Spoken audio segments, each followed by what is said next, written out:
fait, effectivement, mon inspiration vient des jeunes au Brésil, mais aussi ici en France. Je rencontre souvent des jeunes et ce qui me rend un peu envieux, c'est le fait que moi j'appartiens à la génération X et quand je me compare avec la génération Y, je trouve que finalement, je rencontre beaucoup de jeunes qui ont à peine 24-25 ans et qui ont monté en fait des boîtes qui non seulement développent, disons, le prochain Facebook, qui pour moi n'est pas si intéressant que ça, mais plutôt sont en train de mettre en place des entreprises carrément qui vont changer le monde.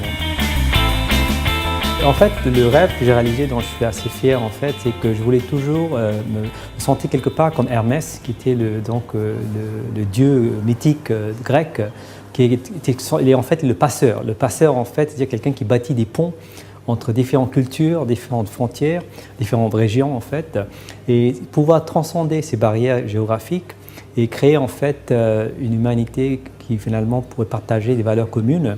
Et donc, quelque part, je me suis dit, bon, je suis indien d'origine, je suis français de nationalité, je vis aux États-Unis. Et je me suis toujours dit, pour l'instant, c'est un peu fragmenté, quoi. Je n'arrive pas à trouver quelque chose qui arrive à intégrer ces éléments en moi-même. Et finalement, cette intégration moi-même a résulté dans ce livre, donc l'innovation Jugaad, quelque part, est une façon d'amener une idée qui émane d'un pays émergent, l'Inde, et trouver en fait une application en Occident, en aidant en fait les entreprises et les entrepreneurs en Occident pour pouvoir s'approprier cette idée-là. Et ce faisant, j'espère qu'effectivement, il y aura une espèce de synergie qui va émerger entre le Nord et le Sud. Mon rêve, c'est de publier 20 livres durant ma vie. Donc, j'ai déjà publié 2 et j'en ai 3 dans le pipeline pour l'instant.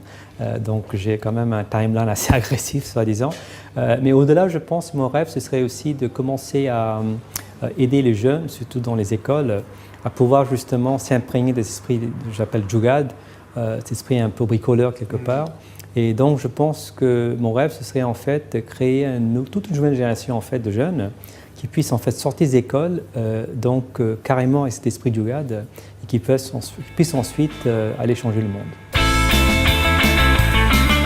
Le seul message que je vais partager, c'est que soyez comme des alchimistes, c'est-à-dire trouver des façons de convertir l'adversité en opportunité.